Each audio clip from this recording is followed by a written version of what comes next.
Hey everyone, Kayla Louise here, and welcome to my podcast, Wide Open, where we talk about women's health, relationship, sex, trauma, overcoming hardship, building a life that truly feels like your own, and basically anything we damn well feel like. We look to open up a dialogue that promotes healing and growth for women, and honestly, anyone who's listening. Today, I'm chatting with Cassandra Prochera, who's a female snowbike ambassador for Yeti Snow MX. With 4 years in the snowbike industry, she is fiercely paving the way for female snowbikers in British Columbia. More recently, she was blessed with the unexpected pregnancy of her beautiful twins. Today, we will dive into a more personal side of Cass, discussing her recent unexpected pregnancy and the birth of her twins. So let's get wide open. Awesome. How are you doing? Good. I can tell you now, newborns, it's no secret that they're a handful. And I can tell you two, or, twins is absolutely all of the time that I have, 100%. Yeah. Yeah. Yeah. Well, thank you for making the time and thank you for reaching out. So I'm really excited to get into this topic with you. I know we've tried to do a podcast before and it just hasn't lined up, but I think this is kind of a really good topic. And Yeah, where it was maybe meant to go or yes. and be. Yeah, Yes. 100%. Well, we'll start off. Today we're going to be going into your life with your twins, the birth of your twins, kind of talking about pre-pregnancy, a little bit before, and then during the pregnancy, and what you have in store for the upcoming bike season with snow biking, and where you expect to be as a mother and as an athlete. Totally. And so we'll start off with just tell us a little bit about yourself, where you're living. You don't have to say exactly where. What you do for work or what you have been doing for work, and then how do people know you in the sports industry? I'm in Revelstoke, British Columbia, based out of BC now, but originally from Saskatchewan. And it was there that I had started. What I do primarily is I'm an electrician by trade, and that's where I started that. Grew up in Saskatchewan, small town girl, and right out of high school, had bought my mom's house off her, and kind of really went that way in terms of being more so domesticated type. Bought the house right out of school, and then went to post-secondary school, working up the career and all that. And there was a shift there where it was, because I love you, I got to leave you with the relationship I was in at the time, and stepped back from that.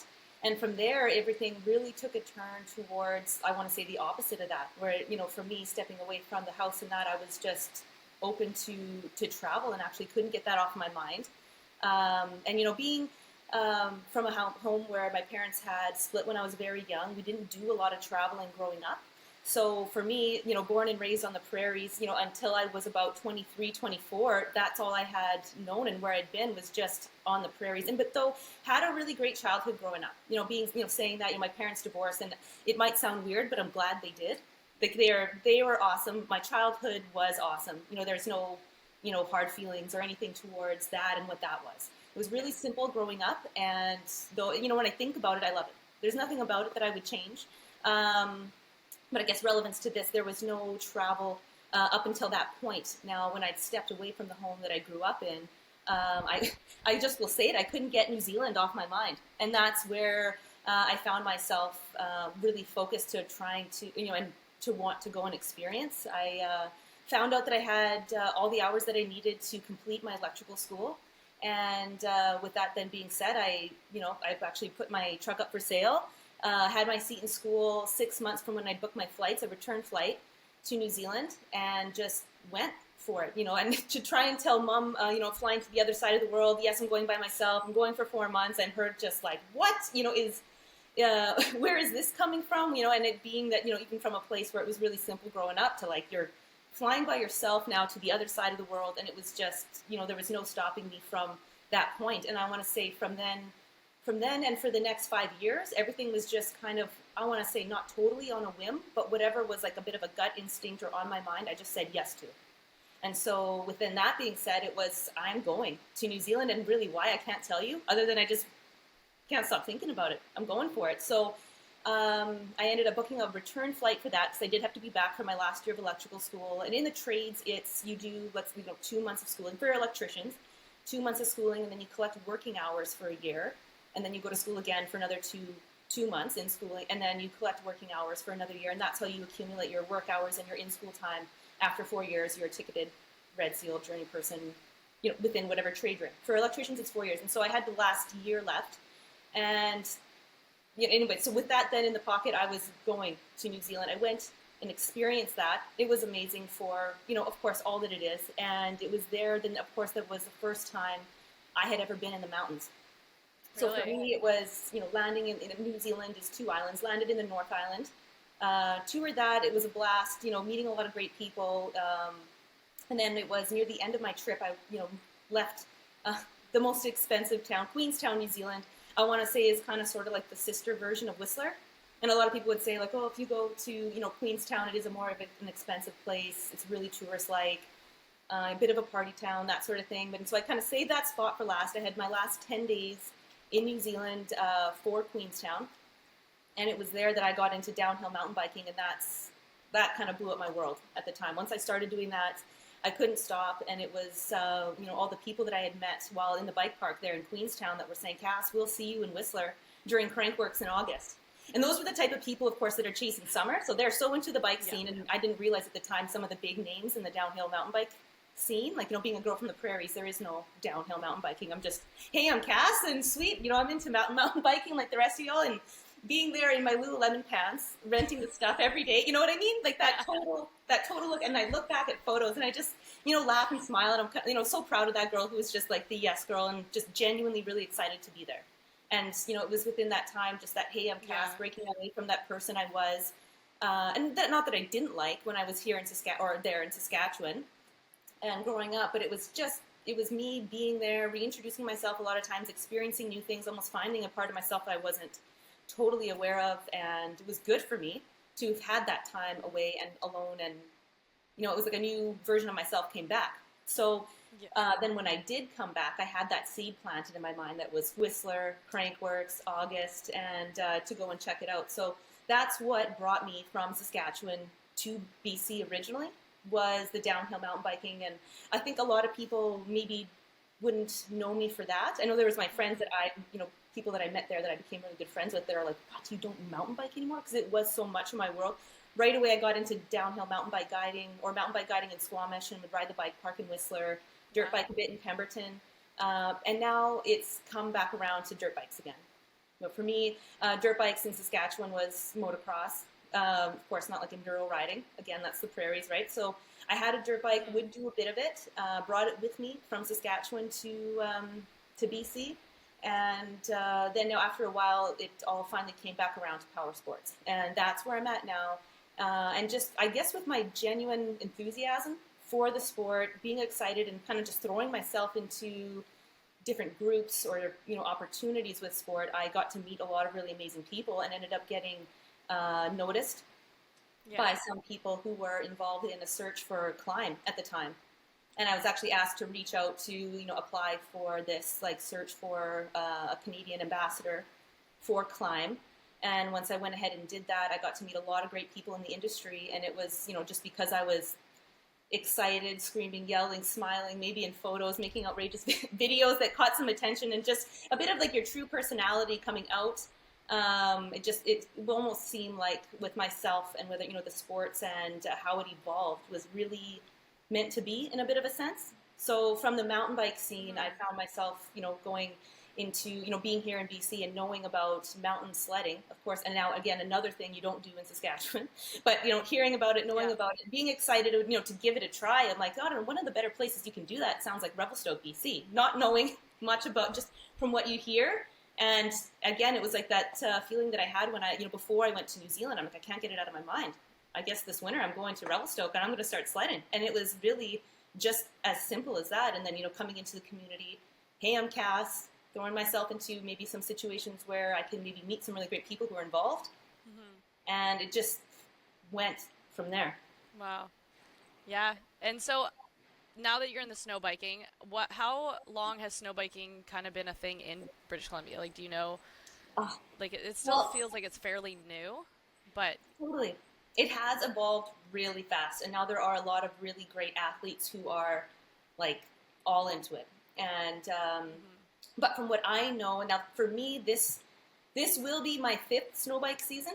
As I like, eventually, I'm going to be coming up. We'll get there, but coming into here pretty soon, actually. But I've had 4 snow bike seasons previous, and previous to that, 2 sled seasons. And now I know when I was sledding, a lot of the friends that I would ride with would know that I like to dirt bike as well. In the summer, I would know some people who had snow bikes, and like, oh, they know I'd always get the Cass, stay away from the snow bike. They're not like a sled. Like, there's the typical banter with any sport, maybe skiers versus snow biker, snowboarders. And it's the same thing with, like maybe snow bikers and sledders. There's just that fun banter back and forth. And, being somebody on a sled, and as I was getting into, it was photography, though, that really did help me explode a bit of myself in the sports industry. I would go out and I would take photos for different people who had events, like my friend Julianne Chapman. That's actually how I got to meet her. She's based out of the Kootenays and does the She Shreds Mountain Adventures.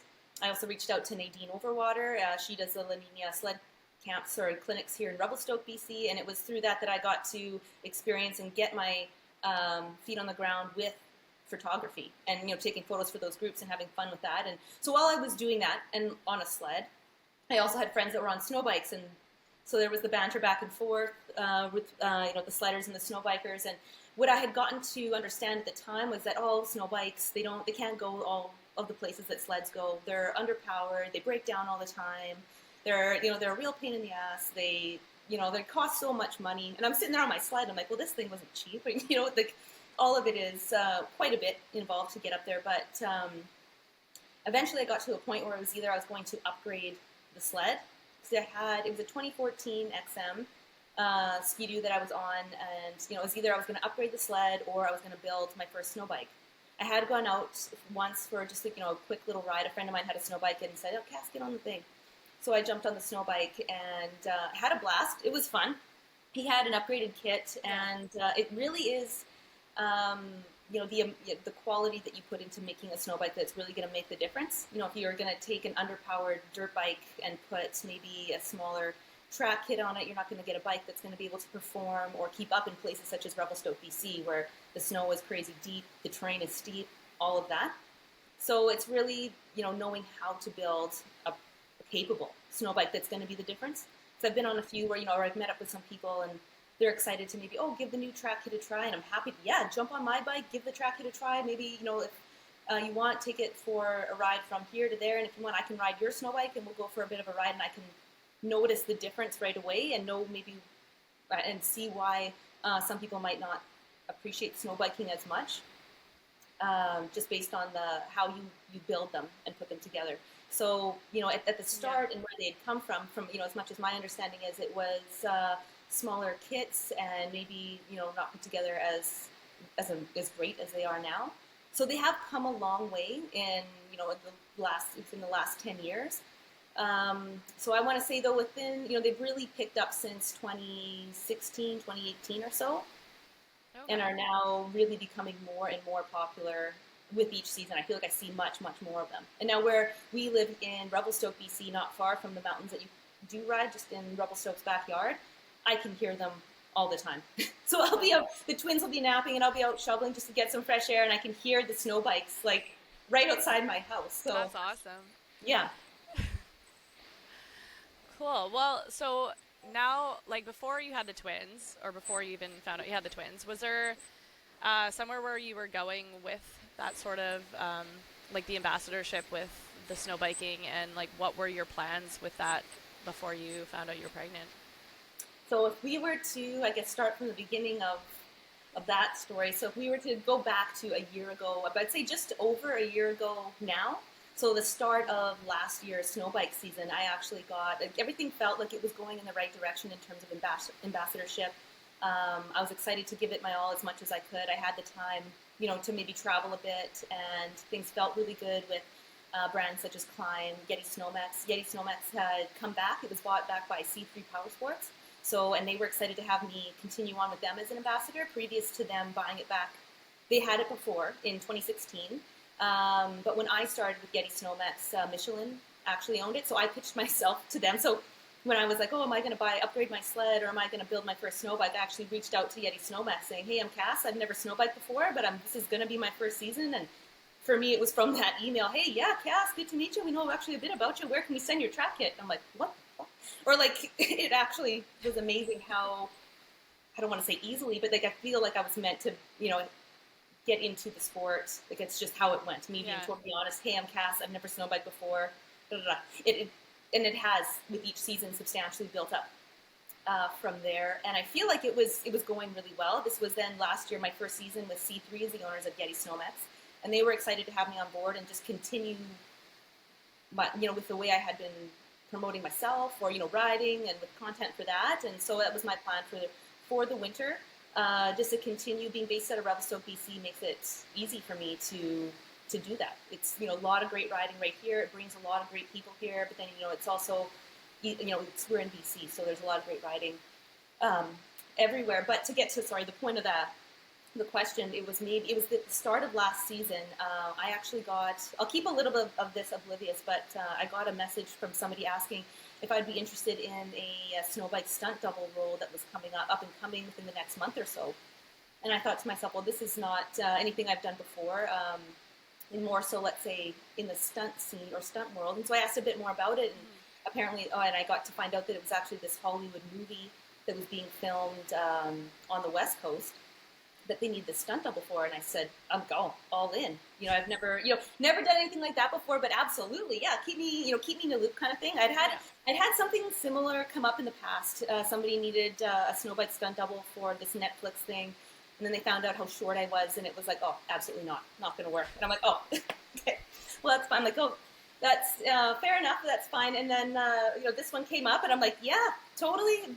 By the way, I'm 5'2", but I'm all excited for all of what this is going to be. And they were pumped, they were excited. So they said, we'll be in touch with you soon. And sure enough, maybe within the week, they reached. Actually, the stunt director reached out to me saying, "Hey, Cass, this is a film actually owned by Disney that they're right now building rides for in Disneyland, Disney World. We're excited to have you on board." I got to learn, some of the cast that was involved in this movie.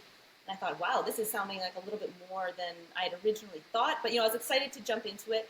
And so it was last year, starting in December, I was actually driving back and forth from Revelstoke to the West Coast. They have a studio called Mammoth Studios in Burnaby, Vancouver.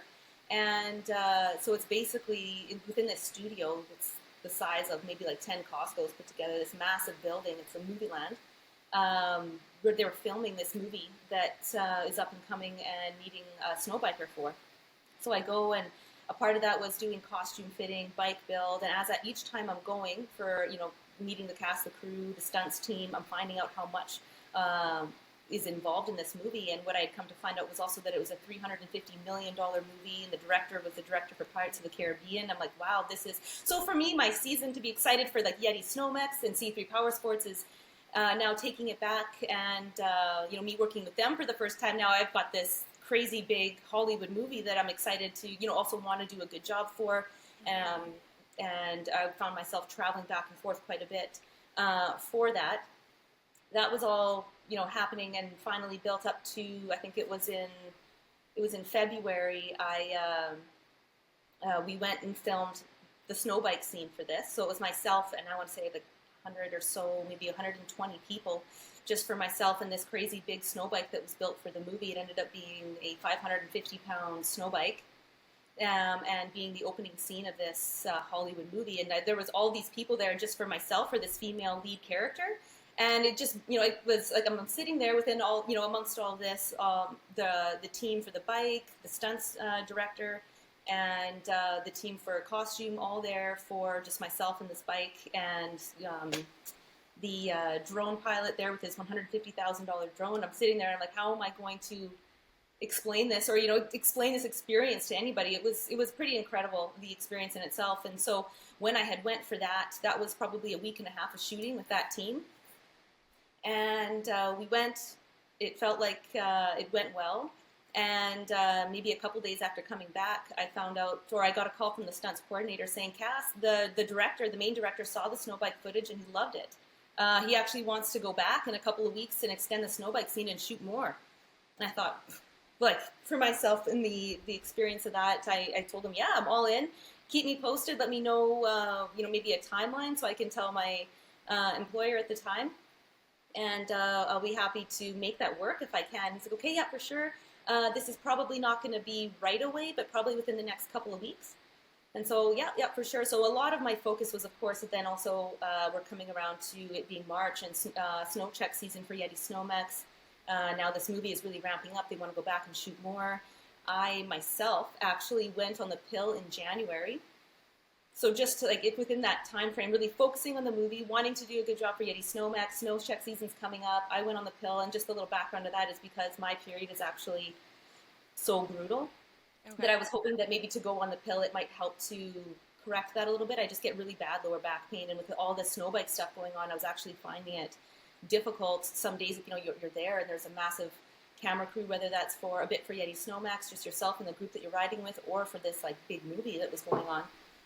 So I started taking the pill in January, and as I moved through, the first part of the season from there, February we went and shot the first bit of the movie. That was a good week and a half for this opening scene, and then I come back and I'm waiting for my callback in March to go and shoot again because the director's excited, wants to shoot more.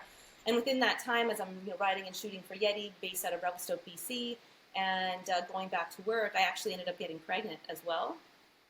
So so that really focused on a lot of and so winters are really busy for me because for me, I appreciate dirt biking, but for me, dirt biking isn't snow biking. Snow biking is and winter is my primary time or sport that I like to, spend a lot of my time or put a lot of myself into. And so for that, I was, of course, really focused on my time on those things, the Yeti Snowmax stuff, the movie stuff going on. I was doing my best to also be working for the employer or for the electrician that I was at the time, and ended up getting pregnant. Wasn't, of course, not aware of it, and then got the call back to go and shoot more for the movie. So I go back, we're riding and shooting, and it was an amazing day. We just had one day that we needed to shoot for this, to grab a couple extra things to extend the scene. So that ended up being, I believe, a 14-hour ride day that day. And it was the next day that I was actually starting to experience morning sickness. I remember waking up the next morning and I'm like, oh, my tits are sore. Like, it was just, I felt like, like you're tired after a big day of riding, and we had done that week and a half prior, and those were something like 10 to 12-hour days. And it's like, I feel like my lifestyle is pretty active. I can recover pretty quick from those sorts of things. But I did this, and it was a pretty big day. It was a 14-hour ride day, but I woke up that next morning, and I'm like, holy cow. Like, I just felt totally wiped, starting to feel sick. My tits are killing me. I'm like, I'm starting to think that this might be something a little more than just exhaustion from riding. And I did skip my period previous, but for me, it's not weird for me to skip a period if I'm really active. And, with all the travel I had back and forth, that bike that I was riding for the movie was 550 pounds. I did that for a week and a half, and then when I did come back, I was still riding for Yeti Snowmax and running 10K before work, some days before work. And work itself is electrical work, residential. Some of it was trench work, big cables, and excavating and that sort of thing. So when I did skip my period in April, I wasn't, of course I did. Or like when it was time for it to come around and it didn't happen, I'm like, of course it didn't happen. Because that had been my schedule for the last month and a half, 2 months. Mm-hmm. So totally not put off by any means. But then after, it was maybe a week and a half or so after I had skipped my period, I go and I shoot the second bit for the movie, and the timing is amazing. And then it was the day after. I'm like, oh God. It was just, and so for me then I'm like, maybe I should pee on a stick, here in the next little while. It was then on my mind. I'm like, okay, maybe this is something. Maybe this is fair. Yeah. So that's kind of where I was at pre-pregnancy, where I just felt really good about where ambassadorships were going, and my relationship with brands that had been for a while. And then on my plate, and I explained to some of them, like, oh, I'm excited to give my all for this season, but also this season I have this. Then that was the movie. So just so you're aware, and it all worked out in the end, and I was able to jump in with some filming for Yeti. They had a filmer for us in March, I believe it was, for snow check season, or maybe at the end of February for snow check season, and it was really just kind of one thing into the next. And so when I found out I was pregnant, talk about slamming gears from, focusing primarily on one thing and, being on the pill, it not being a thought or, something that I was prepared for, to then be, now this is where we're at, or, this is what's going on, I guess to say. Yeah. Yeah, I mean, I don't think you can ever have some sort of a shock if you're like not totally prepared for pregnancy. I think even if you're prepared to get pregnant, there's got to be some sort of like a, oh my gosh, my life is totally going to be different from now on. Um, yeah, that's like pretty incredible though, the timing of everything. So when you did find out though, like was children sort of in your plan, or was like that totally left field for you? I want to say it wasn't a big conversation that I'd had with my boyfriend previous to this happening. It maybe came up once. He and I at the time were together for just over a year when we got pregnant. We'll be together for 2 years at the end of this month. So we're 2 years together and we have two kids. So that's kind of just a funny joke that he likes to throw around. But um, previous to me being with him, I was actually single for 7 years. And for me, and it was a part of that was, coming away from that house that I lived in Saskatchewan, going to New Zealand, coming to BC, and just really being all about whatever I was doing in the sports scene. So it really was not something on my mind during that time, of course. And I know that it's for some people, kids and that lifestyle and all that, and it's really not for other people. And and it wasn't absolutely a thought for me or something that concerned me so much that it's like, oh, at the time I had just turned 31 when he and I started hanging out. I guess we didn't start dating right away, but women are we could be coming into your 30s and it kind of be, and if you're single, a thought like, oh, it's not going that way for me, or I'm not having kids or a family life. It's not really building up, or it's not really appearing or seeming like it's maybe going to be a thing in your life. But after being with him, it's not until maybe you're with somebody that you find that you connect with so well, or that there is that real love there, that it then is a thought. When he and I started dating, it was still a lot about my the sports that I was doing, and he and I in that first year. And so then when I found out that we were pregnant there, and I took that test, I remember going and he was away for work. Actually, he was up at camp, and I'm like, oh. And I remember it was during the day. I was at work one day, and I just could not get it out of my mind. I'm like, a part of me knew I was pregnant with before even taking the test, and it was really on my mind. I remember that day after work, I dropped my tools right at 4. We're done at work at 4, and went to the pharmacy, got a pregnancy test, and came home and just threw it in the bathroom and kind of walked away from it. And left it there, and I don't know, just kind of tried to not trying to keep it out of my mind, but just leave it there for he and I, maybe because he was going to then be home over the weekend. But by that evening, I'm just like, Cass, you got to just maybe man up and do this, because it was really just starting to, I don't know, get to me in a bit of a way where I'm like, I just need to do it. And so I did. And so when I did, I remember took the test, closed the little cap on it, and just kind of like threw it to the bathroom and left the bathroom, and like, oh, like it just felt like I guess like I had said, like I had known what it was going to say, but it only needs a couple of minutes.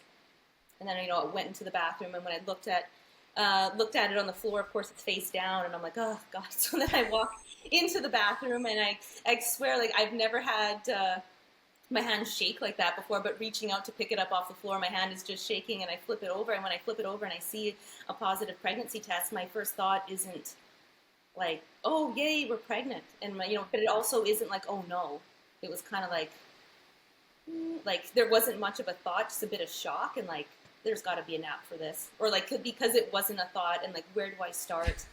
And that sounds bad, there's got to be a nap for this, but I remember just thinking like, I need to read up on this. And at the time, Olaf wasn't with me. He was up at camp, so I'm like now wide awake at 10 o'clock at night, and just slowly starting to look into things, reading up on some stuff, and like, it's still like, it's sitting beside me every once in a while, picking it up and looking at it, not in total disbelief, but kind of like it was absolutely, I was on the pill, and really focused on what I had going on with the bike stuff, to like slamming in a 180 basically into now this being my life, and focus going into this, and how that radically changes your world and your thought process, or and just with planning and everything is hard to explain somewhat. I feel like for me it was easy for me to, and not that I felt like I had to, but I just felt like stepping back from things like social media felt really good for me. But primarily social media for me was more of, it's not like it's just a part of my life that is just my sports life. I want to say it's almost like a bit of what I do on the snow bike, and that it's not that, I wouldn't just do it for myself, and that, I don't just love it for me, but it was almost like my part-time job or something, in terms of like, that's my, it wasn't, I wouldn't go super personal, I guess, with social media. Not that I wasn't myself, but it wasn't just my everyday, it was a little bit more, Tailored towards your business like. sport and business. Yeah, And, totally. yeah. Yeah. So when did you guys find out that you were having twins, and how was So there was that? the first shock, like, whoa, positive pregnancy test, right? So that was, and it was like, and it was only within, the day, I told Olaf the next day, and, we're in tears about it, excited, and it's like we weren't planning for it, but then right away it was like we couldn't be without it. So we're excited, and I think at that time, and then I went for, it was so early or whatnot, I had called, and I guess a bit of the routine when it's that early, I called the clinic, the medical clinic here in town, in Revelstoke, and they're like, okay, we'll have you come in for a pregnancy confirmation, and from there we can see how far along you are, and then be able to book prenatal appointments and all that stuff, make a plan from there. And even just that phone call was weird. The thought of, and you saying you're pregnant, or, and going through then those steps and things that you know about, but then to put yourself into, and like, that's what we're doing now, is kind of its own, it's a constant. I want to say up until I was maybe 6 months pregnant, it was still kind of shocking for me sometimes, as you would, whether you're waking up in the morning and you're planning for all these things and talking about things like the nursery and all that, it was continuously like, wow, a bit shocking for myself. So for me, it was from there, finding the positive pregnancy test, then booking this pregnancy confirmation appointment. So I went in, they did confirm that I was pregnant, and they said, oh, no, you're actually not 5 weeks. I was just guessing. I don't know how they count. At the time, I didn't know how they counted the weeks for how far along you might be. I was counting, like, from my last period and that, but they knew, and they said, oh, actually, you're 7.5 weeks pregnant. Routine ultrasounds are 10 weeks and 20 weeks. So we'll have you come in for your 10 weeks. So they were just running you through everything. And so the first ultrasound was, I had to wait we thought we were having one for a few weeks, up until the 10 week. And we go there, and this is kind of a funny story. We go there, it's at the hospital here in Revelstoke, and at this point, all you've seen is, and I was experiencing morning sickness, I should say, so it felt real in that sense, but all we had seen, of course, was just this positive pregnancy test. And so you're excited and nervous, because you're excited because, for the obvious reasons, you're pregnant and all that, and you want to maybe, see the baby there and all, and that everything is okay. But then you're nervous because you're hoping everything is okay. And, just that, all of that is, makes for a bit of a, well, it's an exciting appointment. So we get to the hospital, and they tell me, like, oh, yeah, imaging and ultrasound is just down the hall. You can wait out over there. They'll come grab you when they're ready. And so we weren't waiting long, and then the x-ray tech comes around, and she is just, like, booming excited. Hey, Cassandra. And I'm like, oh, shit, hey, yeah. And so we're laughing and talking, and she actually tells Olaf, we'll get you to just wait out here in the hallway, because they actually just need to run through a bunch of stuff for the doctor before they play around, and we'll show you then the screen, and you can talk and see the baby yourself. She's like, we'll just get you to wait out here while I collect what I need to for the doctor, and then I'll come out and grab you, and we can look around and all that. So we leave him, and as her and I are walking to the ultrasound room, we're laughing and talking, and she's poking fun at some of the doctors that she obviously knows and sees there in the hospital. And we get into the ultrasound room, and whatever we're talking and laughing about, I can't remember, but she tells me I can lay down, and she's going through all her stuff.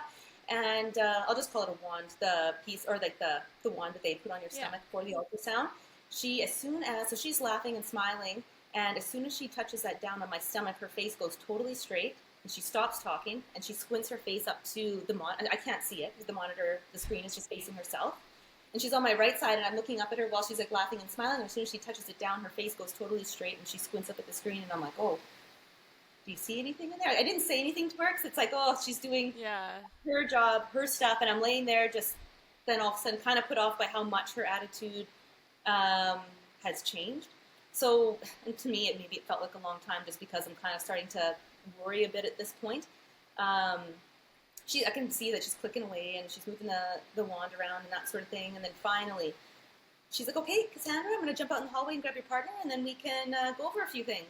And I'm like, oh, like, I'm excited, but I'm kind of worried at this point. I'm like, yeah, okay, like, we'll have a look. And so she goes and grabs Olaf and puts him on my left side, and she's on my right side with all her stuff, the monitor and everything like that. And she turns the screen to face us, and as soon as she puts the wand down on my stomach, you can see these two little jelly beans and this line dividing them down the middle. And I'm not, like, a wizard with ultrasound images and whatnot, but, to maybe see one but when they're looking at it, you see this obvious line dividing these, and so I'm looking at it, and it's probably one of the only times in my life I've been totally speechless or lost for words, in a sense, where I'm looking at this and I can't talk. I'm just looking at it and I'm thinking, I don't know if I'm looking at what I think I'm looking at. And so she goes on and she's like, over here we have fetus A and over here we have fetus B, and we're just like we just can't seem to say anything. And I'm just looking at this screen, and then finally she just stops looking at the screen and looks at us, and she's like, "Oh, you didn't know you were having twins?" And it's just like, from there I just started laughing, and she's like, "Oh, that's why it took me so long. I had to do everything twice." And so it's like this relief, but it was also like, at that point, because her attitude had changed so much, I'm like, oh, I'm waiting for something to be wrong, and now here it is, we've got two. And Olaf and I just start laughing, and I started crying a bit because it was just, because everything is okay.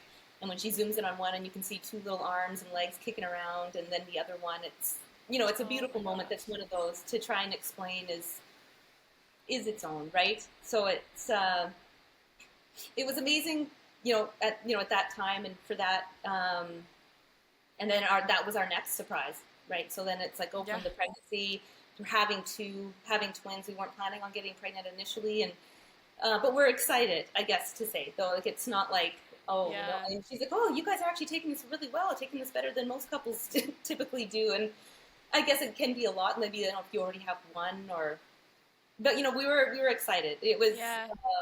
Well, it kind of just seems like, I mean, knowing you a little bit, I don't know your partner, but like just the attitude that you project into everything that you do, it's kind of like, well, I'm going to go at it with like full throttle and take it all for what it is. And like, I think that's just the next adventure, is just, this was your next adventure. And it's like, I feel like Olaf, he and I are both quite similar. I find he's got more patience than me, so thank goodness, especially for this situation. But we're both like adult kids within ourselves. We're both a bit just very easygoing, and with all this right from the beginning, it's like, this is going to be fun. To relive all the childhood things again that I grew up really appreciating, and it's a really beautiful thing that life did end up going this way. Yeah, I'd say for the two of us. Yeah, I mean, it is a very beautiful thing. So, are your twins identical or fraternal? No. You know what? I've actually said this a few times. If I didn't carry them myself, I wouldn't have even guessed them to be sisters. Really? They look so different. It's fun. If you were to take a newborn photo of myself, you would swear that baby is Olivia.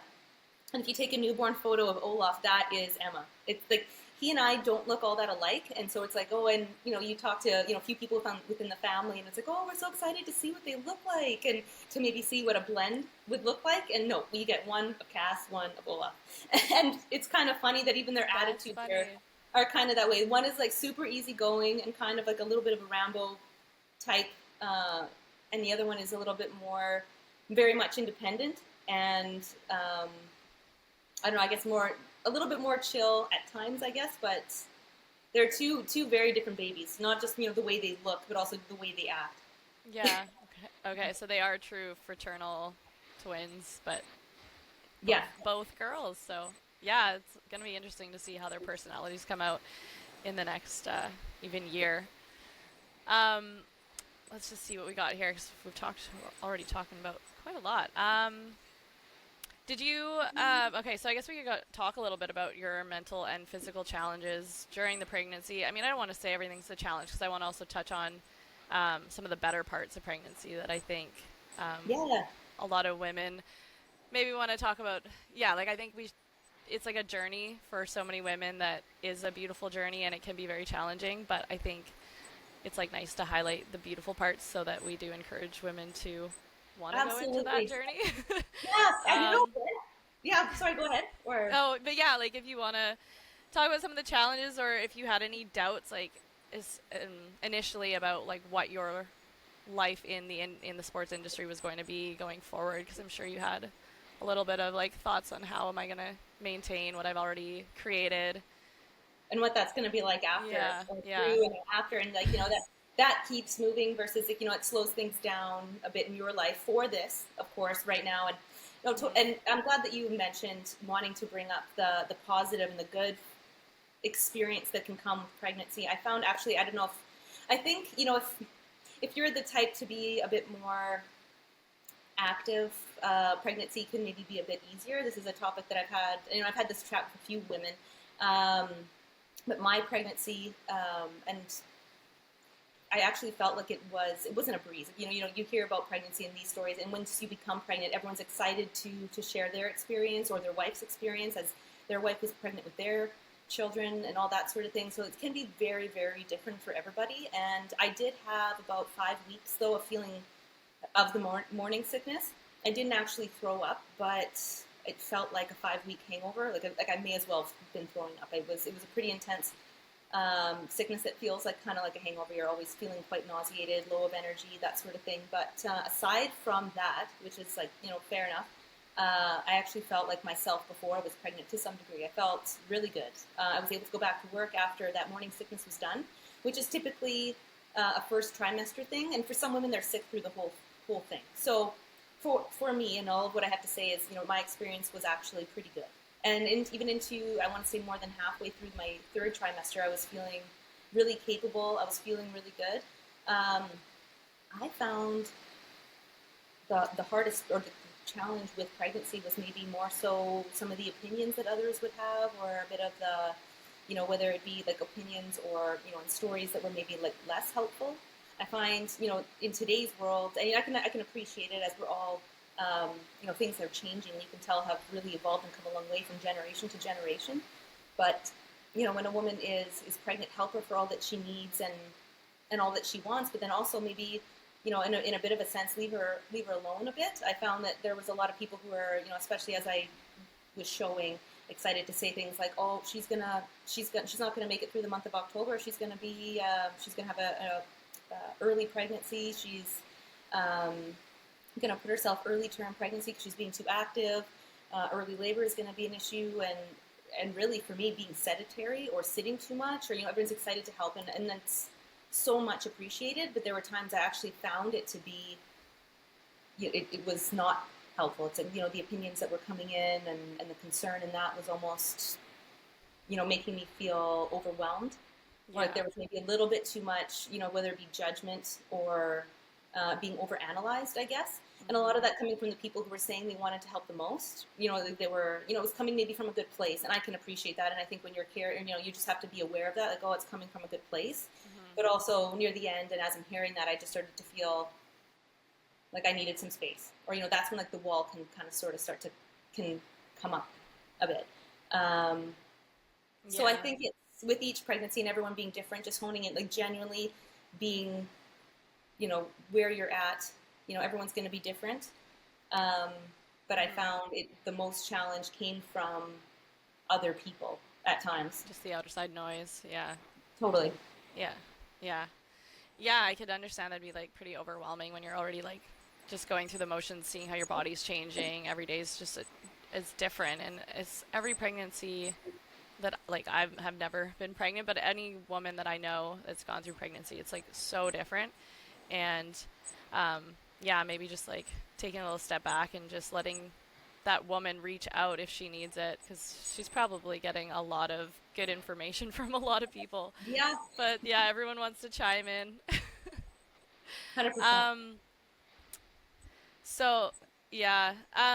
So did you have any doubts though, like going into that and then like realizing that the next snowbike season's definitely not going to be the same, and like did you have any issues with some of your supporters, your suppliers, or your like anyone that you were in the brands that you were working for? Actually, no. I'll say it was probably, so in April, it was near the end of April, we found out we were pregnant, and that would be at around the time where I would say maybe most people are wrapping up their spring riding, especially after the winter that we had last winter. It was not amazing. There wasn't a ton of snow, so maybe spring riding was wrapping up fairly soon. So, but what Yeti liked to do previous, when it was owned by Michelin, and again, even with C3 Power Sports, they like to do a little bit of a follow-up by the end of the season.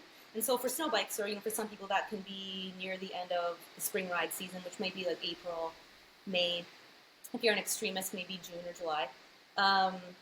But it was probably near the beginning of May, and when I was experiencing this morning sickness, pretty intense, I knew that I wanted to let Yeti Snowmax know. I wanted to let Climb know. I wanted to just touch base, or even like Husqvarna, that hey, I'm you know doing well, still excited to be doing what I can, but right now and where I'm at and what's going on is that we're expecting and that it's going to be quiet for a while because I did feel like I didn't want to be on social media as much. I didn't feel like drawn to it by any means, but I also just wanted to, of course, bring some awareness to those that were supporting me in the sport. So, but I actually had Yeti. Yeti reached out to me, just wanted to do a follow up. Hey, Kat, and hey, Cass. Hope you're doing well. Sorry for the delay and touching base, but just wanted to, whenever you can, if you're free for a call, let me know, and love to do a quick follow up and review the season.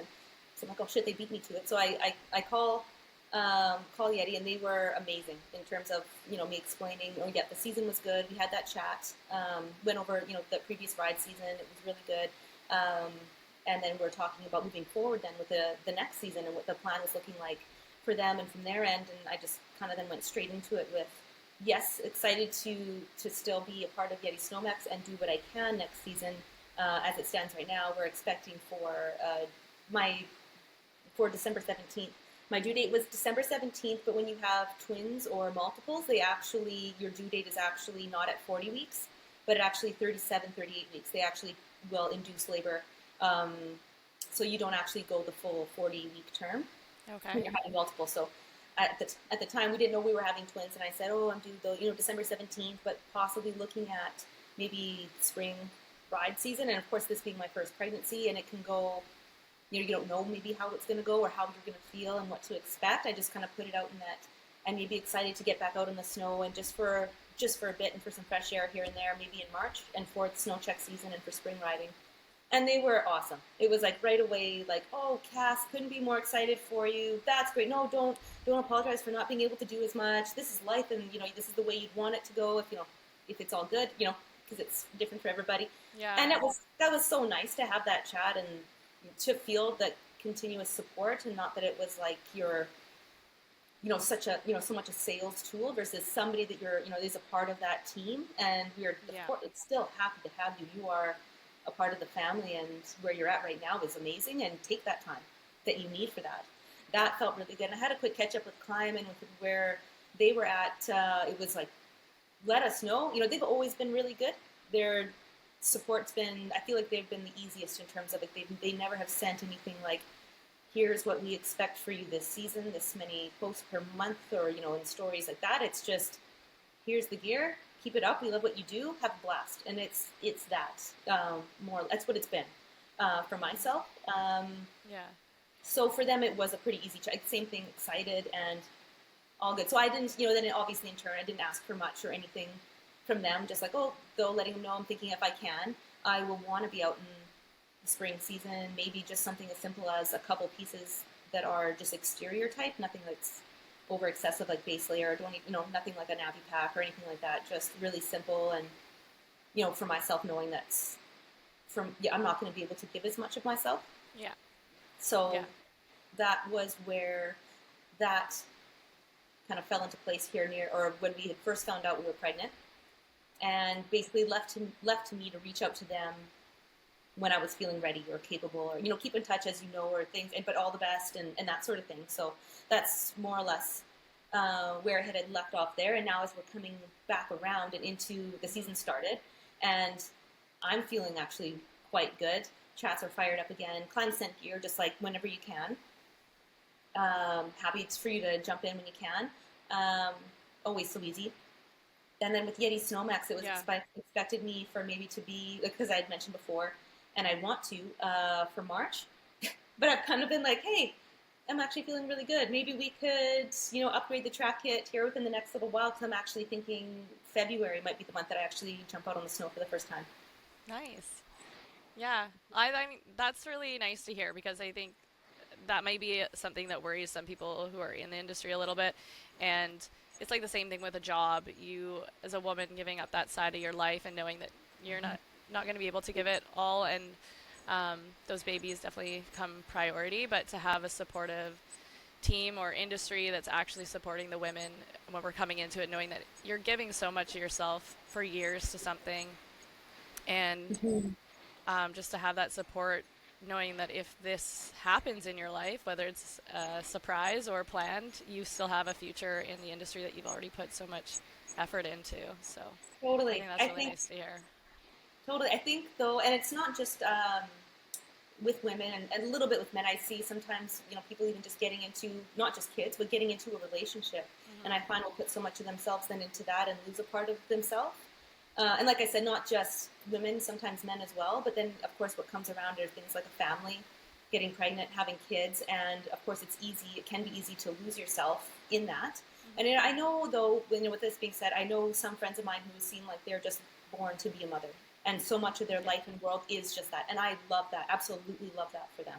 And that is meant to maybe be more so their place where they are super fulfilled with that. And I find for myself, this is something that I want to share with them as they grow older. Like uh, the sports that I love and enjoy doing, I want to keep up with doing, and I don't want to lose. I don't want to lose that part of myself. I want to bring them into that part of my life with me as I can as they grow up. And of course, they're my first priority and number one. And there's a part of you that's so drawn to that. And because they do need you so much, you can feel that. It's not just you knowing that, you can feel that. So you're just drawn to that and your time being there. But I found the biggest part of what has helped me to recover, though, too, the hardest part after having the twins was because I am the type that can be cabin fever-ish type. Like I've just been that on the go kind of person. That's I feel better and my best maybe when I've been out a bit, and whether it's with sports or with work. And of course, I love them so much and my time with them, but it also comes with, they're not night and day. They're on a 3-hour feeding clock. And that's just then, and it's not just one newborn, there's two of them. So a lot of my, time is, and it's winter, so you're not maybe as easily going outside as much, is a bit of this cabin fever type feel slightly. And then even at times when you're not sitting and feeding, people are excited to come and meet the twins. And so it's sitting and visiting, and it's like what has helped me. I feel like my postpartum, the harder part of it has been just having to be so sedentary to some degree. Also, though, with the birth of the twins it was a double vaginal birth. Okay. And that led into third-degree tearing. And so at the hospital, and with all this that I'm just learning as I'm going through, I know doing the debrief after the birth of the twins of the birth and why they had to use certain things like a vacuum and that sort of thing. They explained to me that there was, of course, the third-degree tearing, stitching needing to be done, and me asking like, oh, 3, or third degree, is that like out of 10? Or they're like, and they explained right away that no, that's like 3 out of 4.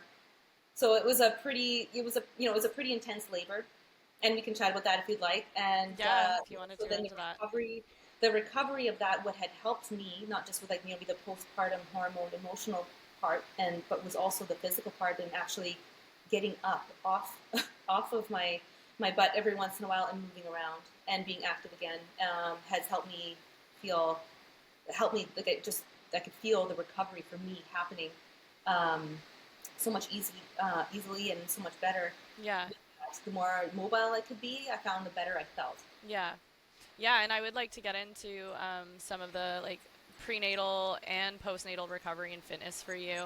But if you, I don't know, do you want to dive into your birth story, like a little Totally. bit, whatever you feel comfortable talking about? I mean, we can go as in So, detail as you want, or totally. I remember though, so with it being as I got to be, so with I mentioned before twins or multiple, so 2 or more for a multiples pregnancy, they don't let you go as far as 40 weeks. You're expected to go some twin specialists, and you have to see a twin specialist. They'll let you go either 37 or 38 weeks. But also, once you get into a multiples pregnancy, you're right away then put into the category of a high-risk pregnancy because you're prone to going into labor early. It's not uncommon for twins, like 2 or more, to come as early as 30 weeks or 31 weeks, so you're more so prone to have preemie babies. And so here in Revelstoke, they don't actually deliver twins because of it being higher level risk. and the intensive care that they don't have here in Revelstoke. So we knew right away that we had to actually relocate a month before we were expected to have them to be in Vernon, be close to that area in case they do come early and on their own, to be based out of there. And so with that being said, we were thought that, there's the possibility at 30 weeks, 31 weeks that they could be here. They could come at any time. We did end up relocating to Armstrong, which is just a 10-minute drive from Vernon, the Vernon Hospital, which was where we were to have the twins. And we're waiting for them to come, thinking that they might come early, but we actually ended up going as far as the 37 weeks. That was how far our twin specialist wanted to go with the twins, and we had an ultrasound just a few days before showing that they're actually both a good size, that they're both growing fine, they look good. We're at 37 weeks. We can go to 38 weeks if you want. And I asked if there was a benefit to going further, to go 38 weeks, and he actually said no.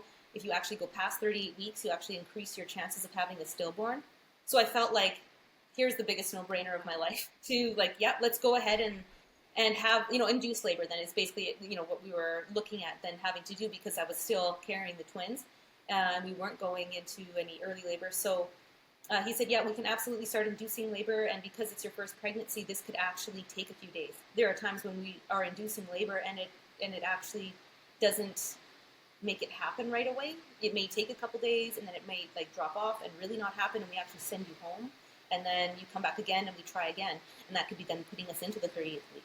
So we're 100%, let's go ahead. And I was feeling very much like I was excited to have them by that point, where there was just so much space you feel like you could give for these growing babies. I was feeling quite large. My back was getting a bit sore.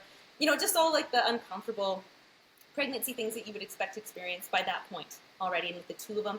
And what I knew what I was carrying was probably just over 10 pounds of baby, let alone, the placentas for them, and the amniotic fluid and all the extra blood that you carry when you're pregnant. When you're pregnant with one, they call it a singleton. But near the end or so, by the third trimester, you're carrying something like 9 extra pints of blood. And with multiples, it can be up to 12.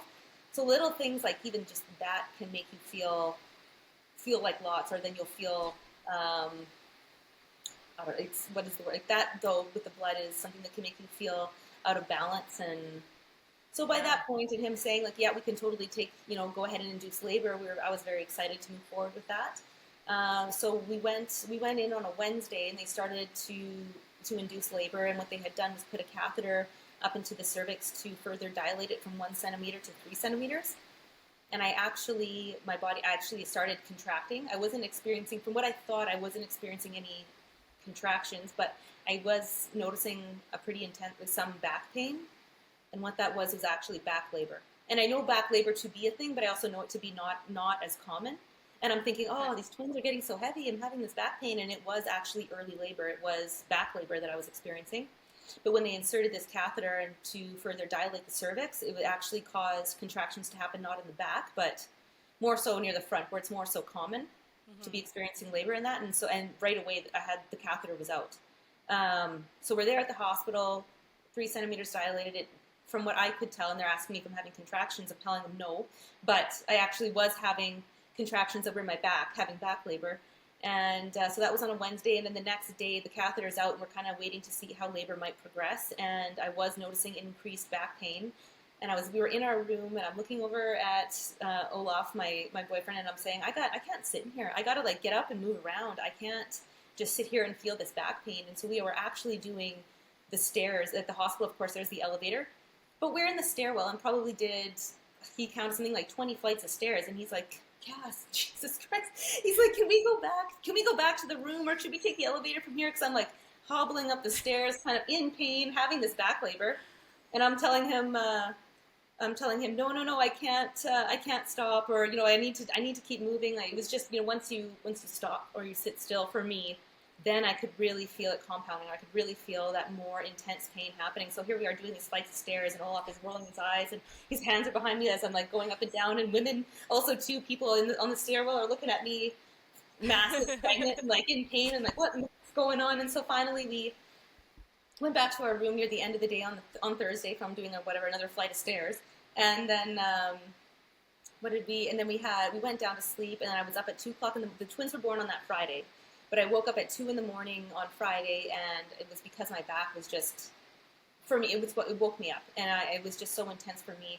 Then by 2 o'clock that I woke up, and every time I move or I sit up, Olaf's like jumping up, like, "Are you okay?" Or what's going on? Or he's excited to see and to help as much as he can. And I said to him, "Oh, I don't know, maybe I need to change hips or something. So it's recommended that you don't actually spend a lot of time on your back when you're pregnant, so it's better for you to sleep on your side, and of course you're not sleeping on your stomach." So I'm like, "Oh, maybe I just need to change hips or something." And I got up maybe just to walk around a bit, use the bathroom, come back.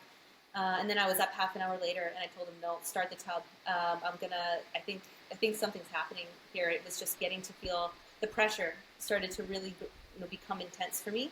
And in the Vernon Hospital, on the maternity floor, they have each labor and delivery room has its own bathroom, and they have a tub in there, a shower. So it was really nice for us to utilize that. And so we sat in the tub for a bit. He was beside me, and that helped. Like, I relaxed for a bit, but once I got out of the tub, it was like, "No, call the nurse. I think something's happening." It was maybe 3:30 in the morning, and it was from then on we knew we were up for the day. And so they came in, they hooked up heart rate monitors to each of the twins, a contraction monitor, and that's when you could see contractions happening. And it was explained that these are happening in your back. You're actually having back labor. And it's like, "Oh, I've heard of this," and it's like not, it's not so much what you want, but it's where we were at. So we're there in the room and having this conversation with the nurse, of course, that we had with us at the time, and anesthesia and the epidural couldn't be brought to us to 7 in the morning. The anesthesiologist couldn't be there, wasn't starting his shift until 7 in the morning. So I was with pretty intense back labor for maybe 4.5 hours before he came in. And by that point, I'm like, "Oh, I hope I can sit still for this guy to put this needle and catheter into my back." But we got through that, and right away, it was an epidural. It helped so much. I was able to relax. We could monitor the twins, their heart rate, my contractions. You could see them going up, and of course the epidural was working its magic, and I could finally relax for a bit. But I couldn't eat anything just in case if I did have to have a C-section. So for me, that was, we were up at 2 and left with the epidural, and to watch and see how labor was progressing. And what you're waiting for is for your early labor to become active labor, and then from there your cervix to further dilate. And for me, it was 3 or so centimeters, and then you need it to get to that 10 centimeters. Mm-hmm. So the doctor came in, had a look at a few things, and said, "Oh, I'll be back around 2 o'clock. That was maybe at 10 o'clock, so she was going to come back after 4 hours. So she leaves and comes back and found that we were like 9.5 centimeters dilated. Like, this was happening. This, we're here, this is going on. And with twins right away, or multiples, 2 or more, they have you actually deliver in the OR just in case if something is to happen or to go somewhat sideways. And what they really, it's not like I want to say you don't have a choice, but it's very much recommended that you do have an epidural in case if they do need to jump into a surgery. So once the first one comes out, it then creates or allows so much more space for the other one to be able to move. And with the contractions happening, it is actually a really active space, and the baby can tip on its side or totally flip right around and be in the breech position, or if the heart rate drastically drops for the second one or the third one, however many you're carrying, then they will need to just go in and take it out. And so I don't want to say like you have absolutely no choice, but right from the beginning, when you find out you're having multiples, they are like explaining the epidural and why it is so important for that to be a part of the delivery. Yeah. And I'm in the air. I'm like, whatever you need to do. I didn't have a birth plan. I didn't have anything so concrete in my mind and in such a way that it had to be. I said to him, if you need to blast this open or whatever you got to do, you do it. Make sure that we're all doing, it's your, that's your level of expertise, and I'm here. We're all here to just get through this happy, healthy, and great. So I was like, I wasn't by any means arguing him at all, but I felt like, he was on the defense about it, like as if there were maybe some women in the past who were very much like, I want an all-natural birth that has nothing to do with the epidural, and I can appreciate that. But from where he's coming from, that it's like, I will then need to operate on you with absolutely no anesthesia if it gets to be that degree, right? And so if you were to just have one, if we were just having one, we would have stayed in that room that we were in, and they deliver babies there. But because we're having more, they actually moved us down to the OR. Each twin had their own team of nurses. I had my own team, a nurse. I had anesthesia in there, and I don't know what it was for me this season, but since the start of my pregnancy, through the pregnancy, the labor and delivery, I had so many students. I think we were in the OR, and there was like an audience of people on the other side of me with my legs in the air and these boots, and it was actually. It was that again.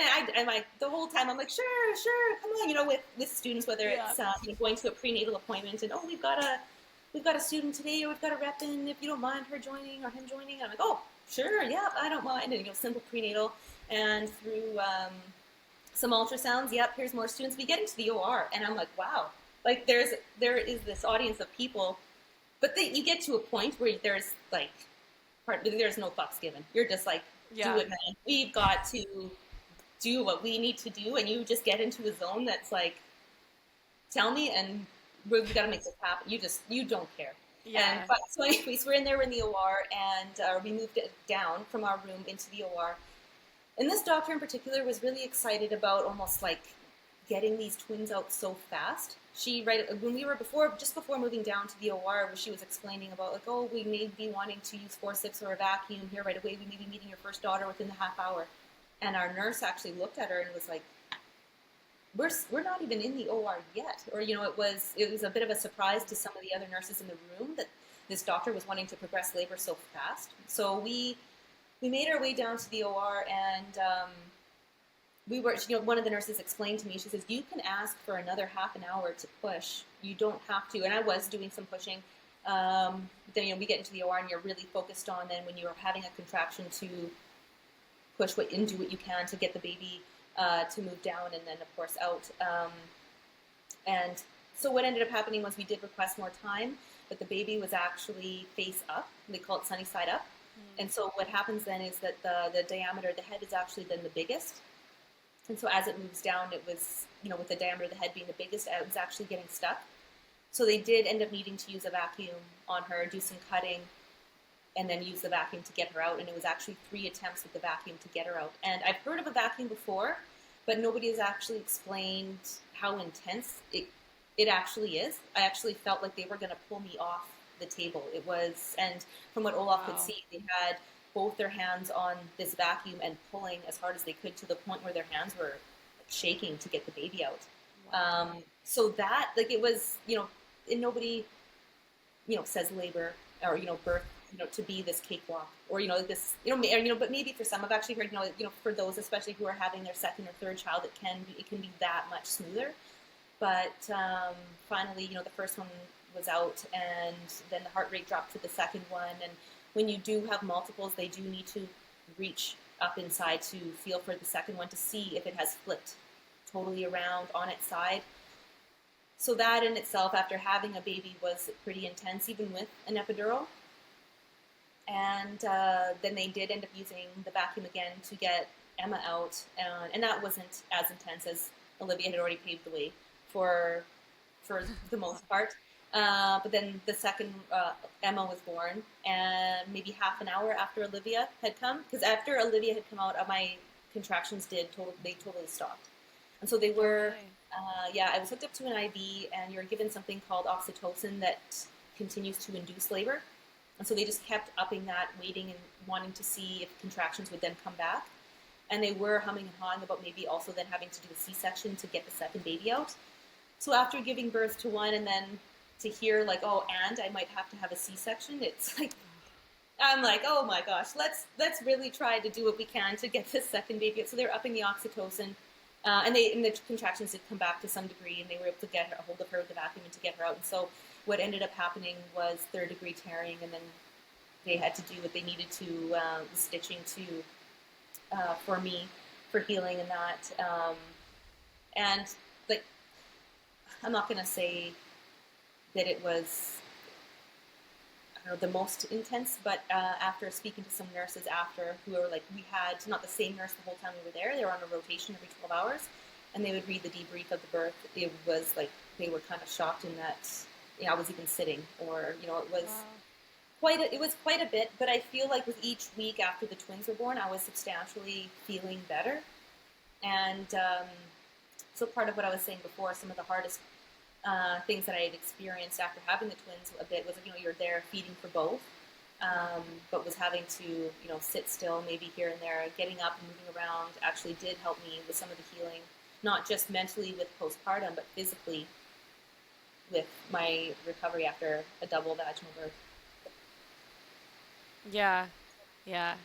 Wow, that's like, yeah, such a beautiful story, but obviously, yeah, a bit intense. I like all labor, it's got everyone's so different, but do you find you were nervous at all going up to labor? Like some people, their anxiety can kick in, some people, I don't know if it kicks in at all or until like, did you have any issues with anxiety or being nervous about it? I, I want to say the nerves that I felt around that were just around wanting to make sure everybody was okay, that they were okay after. I knew you're conditioned that labor and delivery isn't going to be easy. You're going to be. I knew that I would be in the best place, and that everyone's trained up, in their field, and that I felt really taken care of right from the start of our pregnancy. And also in my mind, I knew that we were most likely going to have the epidural. The only event that would prevent us from having that epidural would have been if I went into labor so fast. And it was some women, when they go into labor, when they're having a baby, it's like right now. It's like labor is happening. Yeah. And then there are some women where it's like, oh, it actually takes not just multiple hours, but multiple days. So I was pretty sure, not sure maybe what would be my experience after going into labor if I was going to have one so fast. It's most likely not if it's your first child. It's going to take some time. But I feel like my nerves mostly came from just wanting like to see and make sure that everyone's okay. You're looking forward to this for the 8 or 9 months that you're carrying, and you unfortunately you hear some things to go one way and another. Yeah. There's a part of me that even after you find out you're pregnant, you just I don't want to say you don't care about yourself at all, but all of my focus and worry just went to making sure that they were okay. So it's like whatever you got to do, just you know, I'm on board, or Yeah. whatever it needs to be. I didn't find nerves for pain to be an issue for me. I know I was getting some messages like, "Oh, Cass, it's getting to be the end of November. You're getting nervous," and it's more excitement. And yeah, I guess it's something you think about maybe as you're growing up, like having a Yeah. family. When you find out you're pregnant and you're imagining it for yourself, and I guess it's just that like your heartbeat right away when you think about seeing your child for the first time. That's so Yeah. exciting. You're kind of really you're ready for that moment. Anticipating it. Yeah. Yeah, You don't have yeah. you don't have the capacity to think about the negatives when you're just so excited, maybe. Hmm. So how did you guys come up with the names Olivia and Emma? I found like so super like not original, super like when I'm that type of person. I'll just Yeah, like they're I'm a very yeah, traditional you've totally female heard that name. name Yeah. before. Like in Yeah. terms of like these ones, like it's something that's like, oh, even if you were to go to a playground during recess, you'd probably pick out a couple Emmas, Yeah. or like it's not a totally uncommon name. And I'm the type of person that it's like if everyone's doing something, I would rather do something else, or So, but with these names, I remember um, the first weekend that we knew we were pregnant. We just started playing around with names a little bit, talking about it, and we saw the name Olivia, and it just I don't know, it kind of just stuck. It wasn't something that was like, oh, totally, yes. Like, it's maybe like making a little bit of a list of names. And there was like, as we're looking at a few, none were really coming to mind so much. But as we're looking at a few, that one did stand out. So I did write that one down. And then, but it wasn't like super concrete or nothing. And then I remember he went downstairs to have a shower and came back up. And while he was downstairs having a shower, I thought of the name Emma, or it came to mind because I remember that being a name I liked so much when I was a kid growing up. Yeah. And so I don't know. He came up from the shower, and I mentioned him like, "Oh, a name that I always liked when I was a kid is Emma." And he's like, "Oh, I thought of the name when I was in the shower." So it was just another name Oh, that we that's threw cute. on the list. And then so we did that. We threw there was those two girls' names on the list. We had maybe one boy name, and that was just the start. Like there was nothing that made us feel like we were in a rush to have to figure it out, especially at that point. We're only 7 weeks pregnant, and then we went for our ultrasound and found out we were having twins, and we were like, "Holy shit!" So it was like we had the two girls' names and a boy name, and if we were just having one, I knew I wanted to just leave it be a surprise, not find out the gender of the baby. Oh, okay. But after finding, oh, we're pregnant, surprise! Oh, we're having twins, surprise! I'm like, I feel like I want to know. I want to know what the gender of the baby is. Like I've had, like I'm. There's the shock of my life. We're having twins. I feel like it's one of those things that you're aware of. Twins or multiples, but you never think, oh, for yourself, that's going to happen Yeah. to me. And then I'm sitting there like, oh shit, twins. And so we left the hospital, and we were going to go out for like a little celebratory lunch or dinner or something like that. And as we're on our way from the hospital, I said, I'm like, I think I want to find out what the gender of the twins are. So we didn't then go further into thinking about names uh, until we found out what the genders were. And then when we found out we were having two girls, we were sitting and looking at these two names, Liv and Emma, Olivia and Emma. And I do really appreciate the name Liv too, just shortened up. It just felt like it stuck. Like, trying to think of anything else, it was just like an easy no. I thought of the middle name Lynn for Olivia Lynn, and Jean is Emma Jean. She's named after Olaf's grandmother. Oh. And they were just, I don't know, it was like it was said, it was simple. It's funny how quick and easy the names came up, but once they were there, it was just, it felt like it fit or it was right, and that was it. Aw. Well, I really like them. They're beautiful names. So, Thank you. do you want to get into a little bit of your fitness and health? So I just wanted to ask a few questions about um, your fitness and health before getting pregnant, because obviously you're pretty athletic, and I would say there's probably a lot of correlation with your postnatal recovery from how you were before, but also want to know if there's anything that you would have done differently or anything that you would say really worked for you from where you were at coming into pregnancy. Well, for me, before I found out I was pregnant, I was actually not super reliant on my sports lifestyle to keep fit, and I was really involved with riding regularly, and I wouldn't want to push then for myself exercise too much, and that it was then fatiguing myself for riding. But what I would really like to do, I find, for the type of sports that I'm really into, whether that's snow biking or dirt biking, or even then being on the tools, that's a lot of tension strength. And so I found myself, I would even get comments about being, I don't want to say super jacked or pretty fit, especially in the shoulders, arms, and that. But it's going to come with riding as much as I did do, and being on the tools. It's a lot of tension strength. So what I would try to do while I was not riding or on the tools was actually more of aerobic type of exercise, whether that would be running or whether it be not super fast movement with lighter weights, but just movement that felt more easy, more freeing, just and stretching, so that I was trying to get a balance and not fatiguing anything too much, or working my legs a bit more. If it's of course, because I'm on a bike primarily, that isn't a pedal bike, I should say. So weighted things whether it be with weights, it'd be mostly lower body focused to kind of counter and balance all that tension strength that's in the upper body for riding. I found with like I said, dirt biking or snow biking, bigger power tools, being an electrician can bring a lot of that, or even just with bigger cables that I've been working with. So anytime that it came to mind for me to, if I'm not riding that day, not working, I'm going to use this time to maybe go for a 10K run, and that would feel really good. That just felt really good in the body to do something different, or I'm slightly guilty for not stretching as much as I know I probably could and should. I'm just such a next goer and doer, but totally aware of. And then maybe it's good every once in a while you find that it's you hit that wall in a sense where it's I could be stretching more. I should.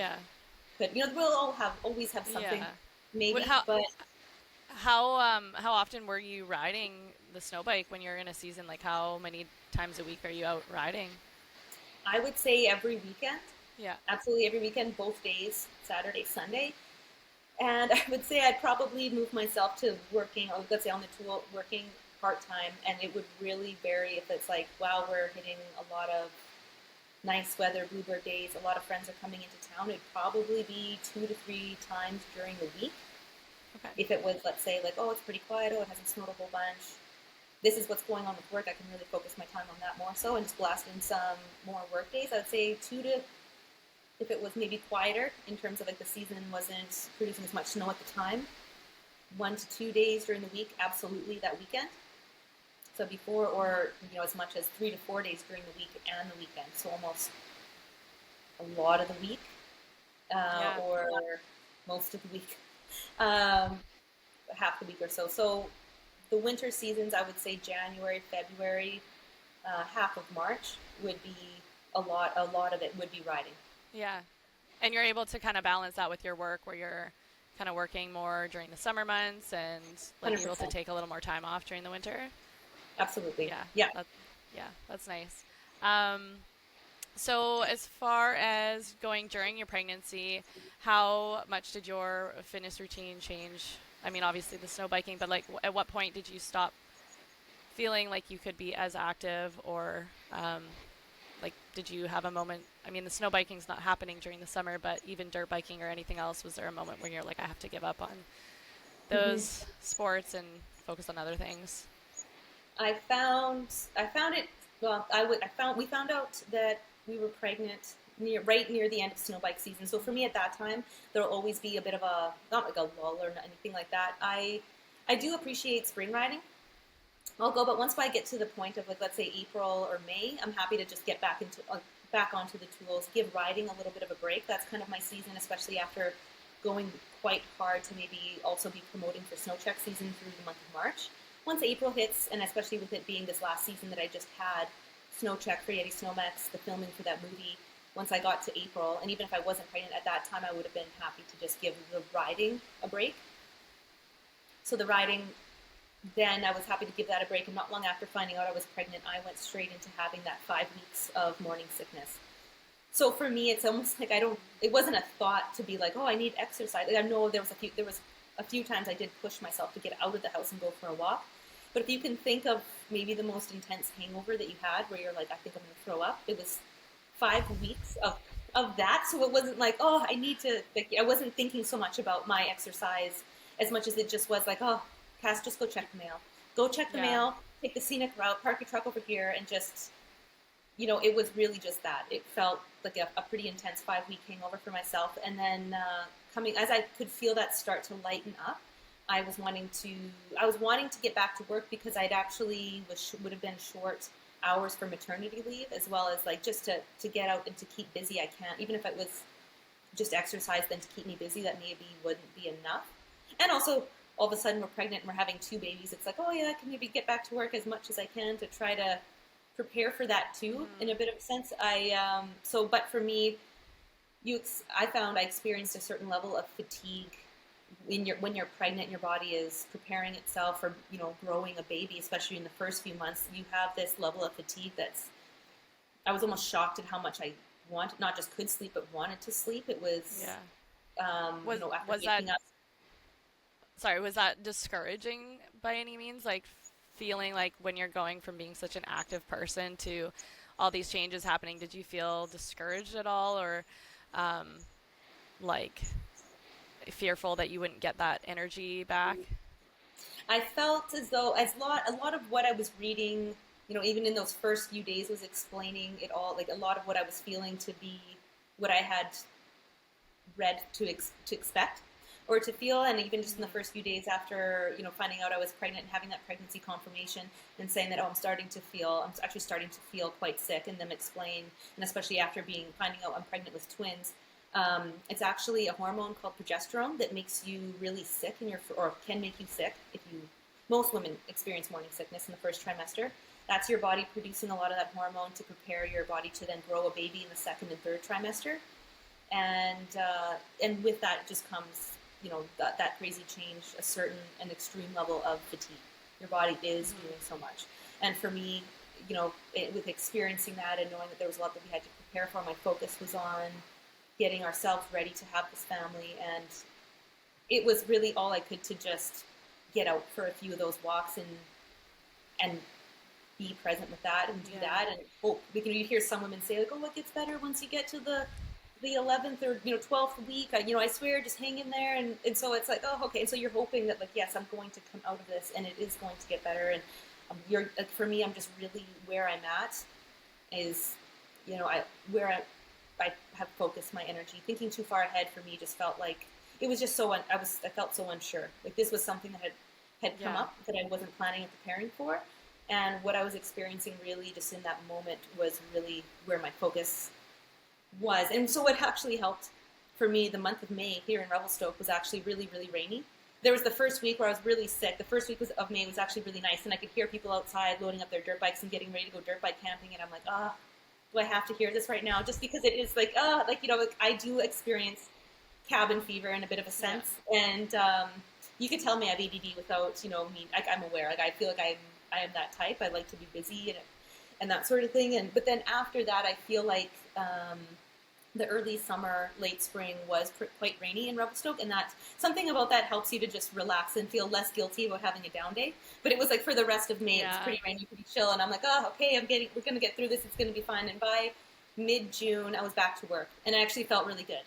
I felt like myself almost pre-pregnancy pretty well. A lot of what I experienced that might have been weird or different for myself was vertigo, and that comes from carrying then more fluid in the body, that much more blood.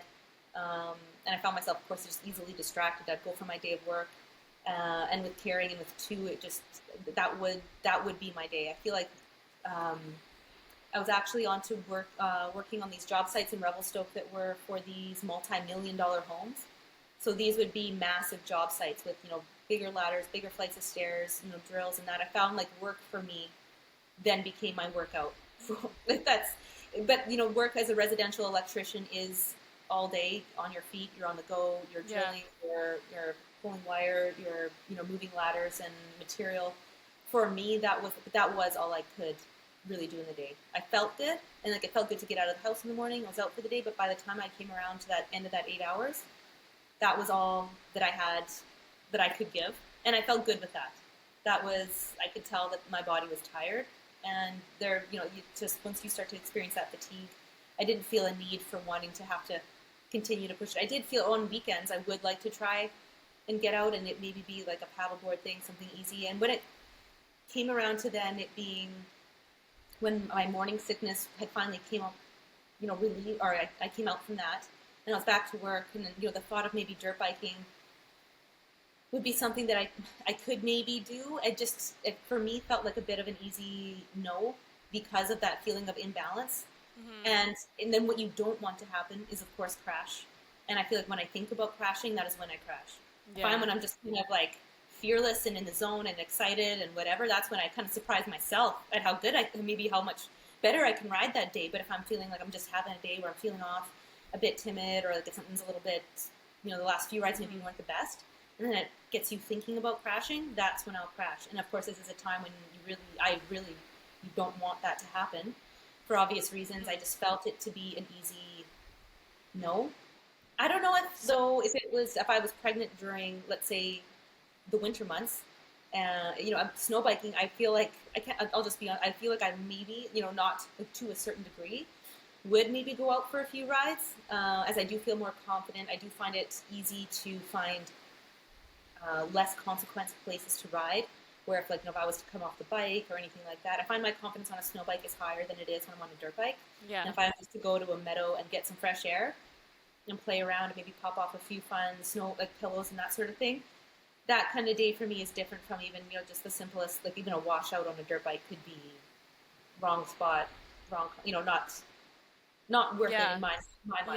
Yeah. So it was easy for me to write off riding for the summer.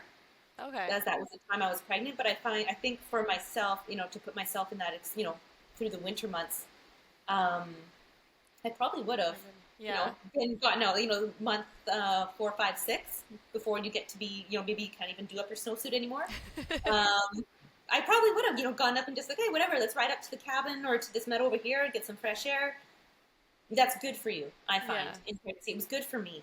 It was good for me to get up and and be moving and to do. I could feel that within myself. I know as much as though you could feel some fatigue and there was all the opinions of you need to rest or relax or can I do this for you? It was like, oh, no, I feel really good and I want to move. Yeah.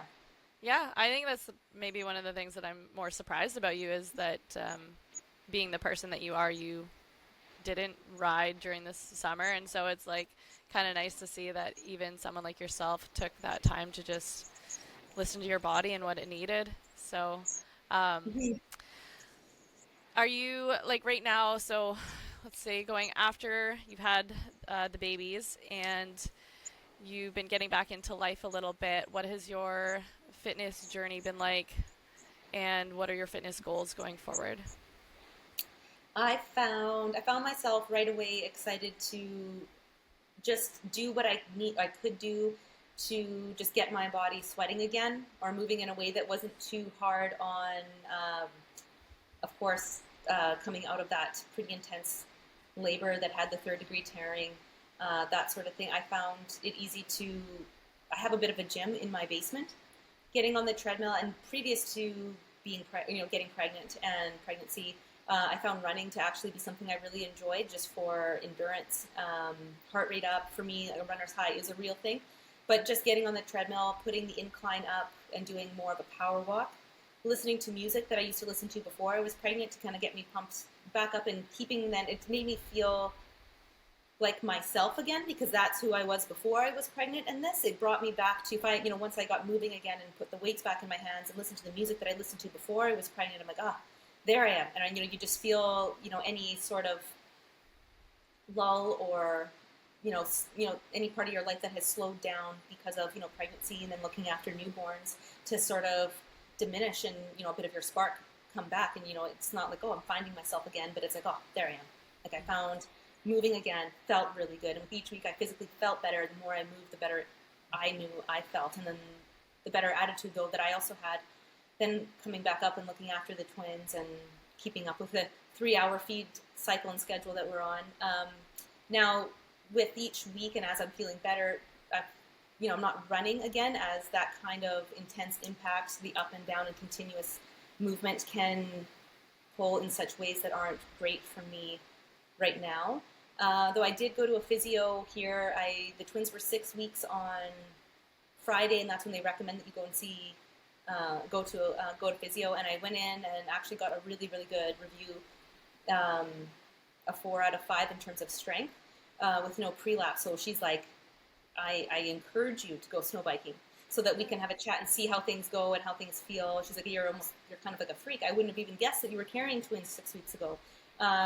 So it's like, with everyone being different, and maybe because I was so active before pregnancy, and because power sports can be, I want to say my body's pretty conditioned to repairing itself.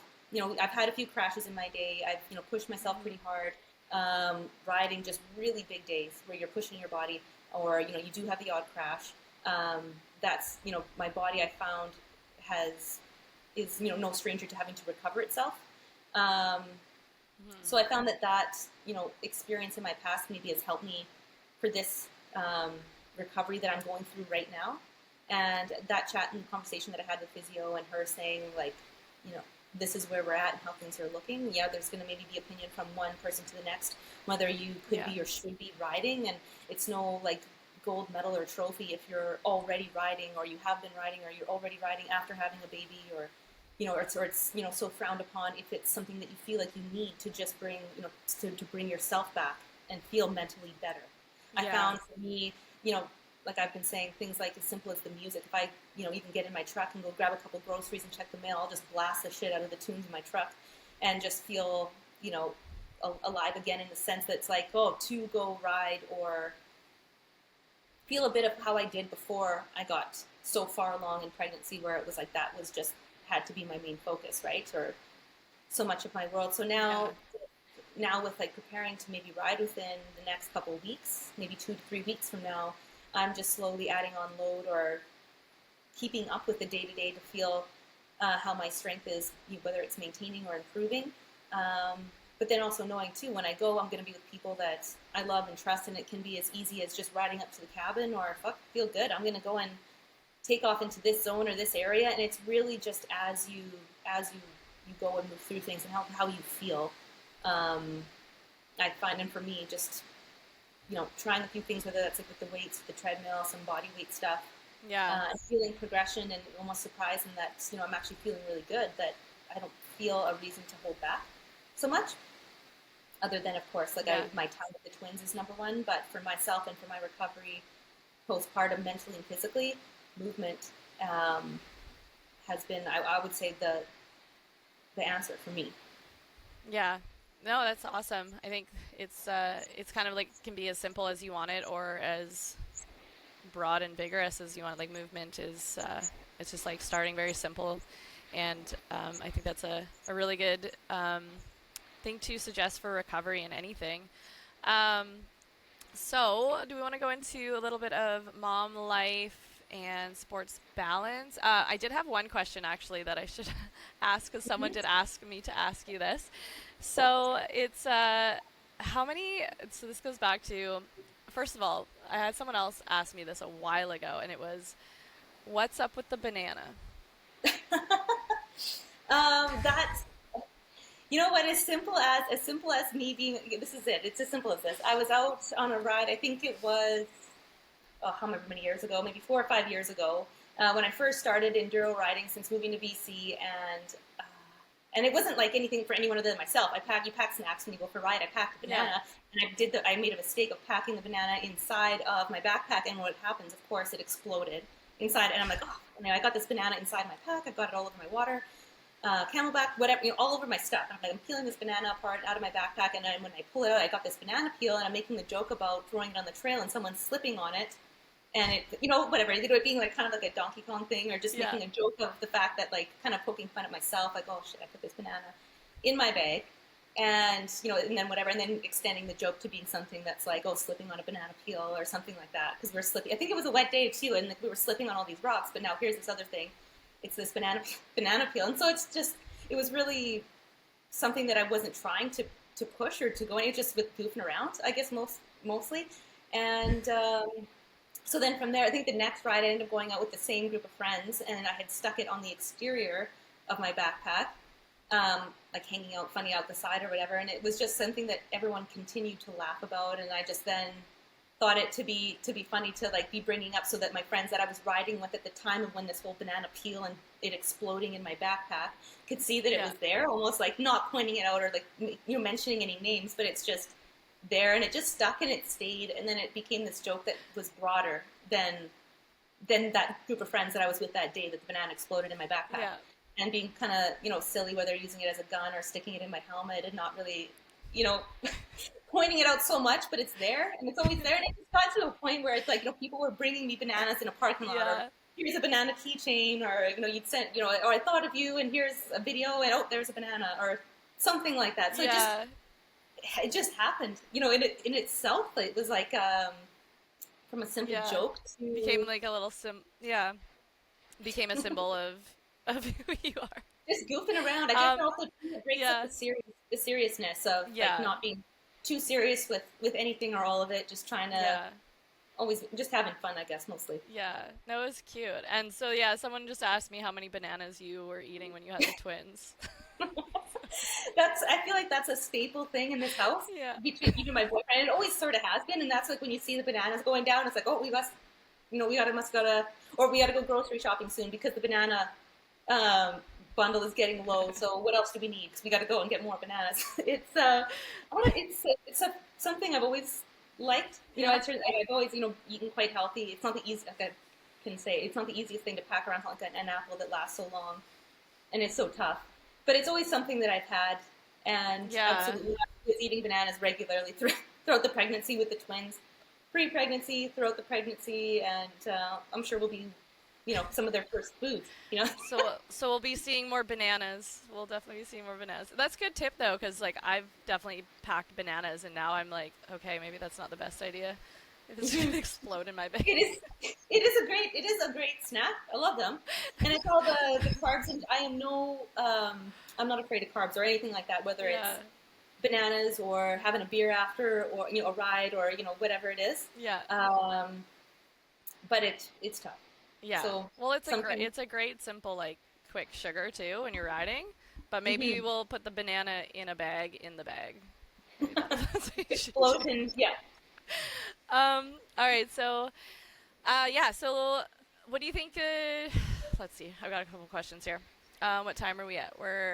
We got about 15 minutes left of this call before it probably will cut us off, so we'll see if we can wrap some of these up.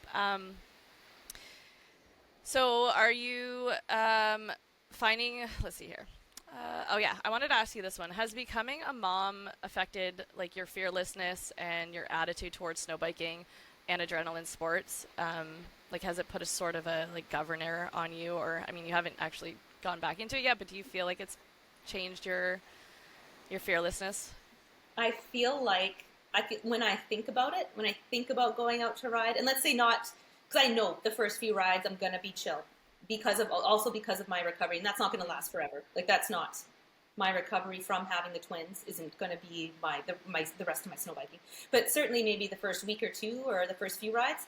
So disregarding taking it easy for that reason, when I think about snow biking, I think about it the way it was before. Still, like it's still in my mind like that. Still wanting to get after the zones and the way of riding that I've always liked.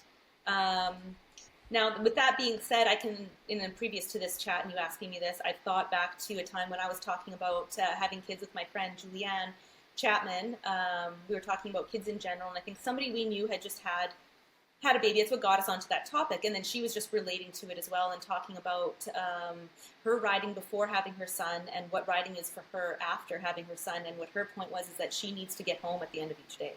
It's, she's got to be somewhere for somebody, and that's number one.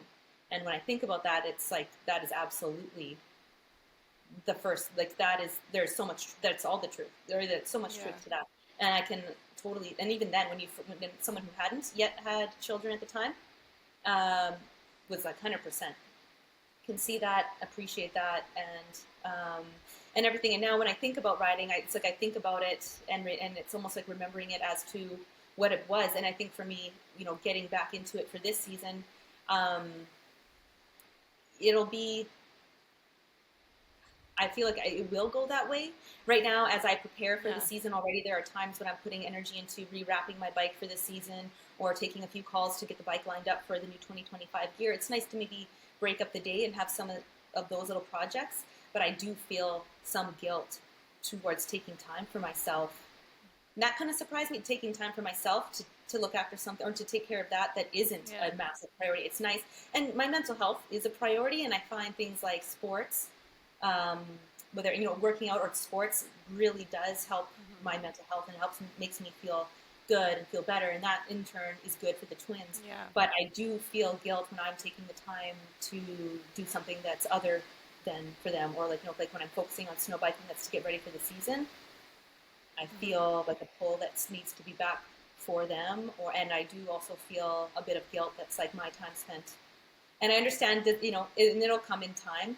It needs to be all for them, but also it's okay for me to ask for a bit of help and take care of some of these things. But so with that being said, I think it'll become more obvious once I get onto the bike, and I'm doing that. And I can really appreciate and agree with what my friend Julianne had to say, that it's like I need to be home every day. And already I'm just, as I'm going through this, I'm feeling a bit of guilt as I'm preparing myself to maybe get out on the bike for next month, a bit here and there. It does feel good to do that, and you can feel, a part of yourself a bit, come back again, and that feels good. But also I can feel I'm excited to get back to where I know I need to be. Yeah. So do you have sort of an idea of what kind of a routine you'd like to get into with the twins? Like, is it with your partner? Is it with getting outside support? Do you guys have family that can help with the twins while you're working or doing your sports and activities? I feel we do have lots of support here from Olaf's family. He's born and raised Revelstoke, and is actually one of 5. He's got 4 siblings and 1 stepbrother. They're all here, and they're all, one is in Alberta and one is in Cranbrook, but fairly close. They come visit regularly here, and happy to help. They're excited but also a part of me feels like twins is a lot. It's one thing maybe to ask for a sitter and but then I'm like, do I ask? And she's great. She's come a couple times. Olaf's mom has come a couple of times when I did have to go to that physio appointment, and when I did have to go to the bank for them to open, some bank accounts for them and all, just little errand things. And she pops in for a couple hours, and she is great. And she's like, not like, seeming like as if it's too much, but still a part of me is like, it's okay to ask for help. But then I sit back and I'm like, twins, 2 newborn babies is a lot, especially when they're like ready to feed at the same time and all that's happening. So I feel like it's going to be feeling it out a bit as we finally step into it. We've got, and like Olaf's mom, she said, don't lose yourself. If you guys want to go riding together, myself and his stepdad Robert will be here. We can take the twins. You guys go. There's a lot of encouragement. A lot of our friends and family understand who we were before we got pregnant and had the twins, and want us to continue to still have a bit of that lifestyle and sense of ourself in our not in our daily routine, but still within our life, And then that's something that we're going to eventually be sharing with the twins as they get older. So not to totally lose that, and then maybe pick it back up in after 5 or 6 years when it's more manageable. They're easier to manage in that sense. But I feel like it's going to be touch and go maybe a bit for this first month, where it feels like it's working, whether he and I both go together and families here, or he stays, I go. I feel like we're just in the works of figuring that out. Yeah. Yeah. Well, it's nice. Like, it sounds like you found a partner who's on the same sort of level as you. And I think, like, I have friends who just had babies recently in the last couple of years. They race and they go to races and they trade off the baby. And I think it's something like if you want it bad enough, I can see you can make it work. And I mean, I'd say partner choice is such an important part of that. And it sounds like you guys are just both on the same page of what you want out of life. So 100%. yeah, Yeah, that's I really couldn't nice. ask for a better person for me. Even yet before we had the twins, it was almost like we would joke about finding. I'm like, oh, I found like the male version of myself. Yeah. I am like just this redneck chick from Saskatchewan, small town girl, like just simple as sweet. That kind of person. Spent summers with my grandmother and really appreciated family time, and it was really just that. And then now here's this like redneck Rebby version of myself or Olaf, and he's blown me away. Um, Yeah. and how here we are raising two girls together, and just the way he was so patient and amazing through the pregnancy, and now as we have the twins here with us, having that love and support and understanding. I think that's another big thing, is that how much he understands me and how much I need to maybe get up and move, and giving it a break in terms of like, not that it's because I don't want to be there, but I need to, it's like, oh, get out of here, go for a walk, or do your weights or a little bit, or Yeah. go and see if so and so wants to have lunch. Just knowing and understanding me, and that anybody would need maybe a bit of that break and a bit of time. But I can Hmm. see after us having the twins how important that is, to have understanding within each other. It is something that requires a team. Support and love needs Hmm. to be there, right? Yeah. And honestly, that's almost something I'd love to chat in its own podcast. Maybe one day with you or someone else is just like that. When you do get to a point where you've kind of got a routine and you're figuring it all out, it's like what it takes to make those relationships work. I think like what kind of Mm-hmm. partnership and um, what fills your cup and helps you out through that, because it's yeah, it's just like a huge factor is having that partner that's on the same page as you Hundred and percent. supporting that. So yeah, we've got about 10 minutes. I wanted to ask you, I guess, would you guys have any more children after the two? I'll say it hasn't been much of a topic or conversation since we've had the twins. Um, Yeah. I feel like, and I have been asked this before, and I feel like just maybe because it hasn't been so much of a thought, I feel like then in that moment I'm trying to, um, I guess it's not something I would say no to totally. I feel like if we were to, I'd want to sooner than later, and not put too much time between. Because also to where we are a bit older, I'm not in my early 20s anymore. I'm 33. Um, Hmm. I think it's going to make itself obvious here within the next couple of months, and maybe if not within the next year, then probably not. Yeah. Yeah, fair enough. Is there anything that you want to discuss in the last 10 minutes? I mean, we could um, talk a little bit about the riding season, like what you're expecting to go into. I could also ask you, like, what advice you would give to women who are thinking about having children and might be afraid of the changes that come with that. Um, I I'll would leave say it to you what you want to. I'd love to talk about that. I feel the most, because that's something that I found I've been asked the most since finding out I was pregnant and having the twins. Um, Hmm. I feel like if I was to give advice, especially maybe to somebody who is so active, would be to do what you can to not lose yourself. Let's say your children, your family is so much a part of your life. It is you, and it of course radically changes your life forever. But not to lose yourself and who you are and what you appreciate, and did before you got pregnant. You know, like that's something that is for you to share. You know, maybe with your family, and it's a part of who you are, and your children may look up to you for that, and that's not to. I think it isn't a loss. I feel like that shouldn't be a loss for you after you've come to this other side of starting your family. It's of course going to demand its time, and it's not going to be the same again. But you'll find your way, and I think that's something that you'll want to, like I was saying, share with them as they grow older. It's a part of who you are, and maybe who your family becomes, and what you enjoy to do together. Yeah. Whether that's sports or whatever it might be. Yeah. Well, I think that's just a really important message and a beautiful message, because becoming a mother is just such an amazing gift, and I look forward to seeing how your life unfolds with them and bringing them into this world. And I think that's probably wraps it up for us. I mean, there's probably so much more we could talk about, but if we wanted to do another one in a little while when you get more settled and start figuring out how your life unfolds, we can definitely do an update. Thank you. Thank you for the chat. Oh, you're so welcome. It was really nice to finally get on and do this, so we will be in touch.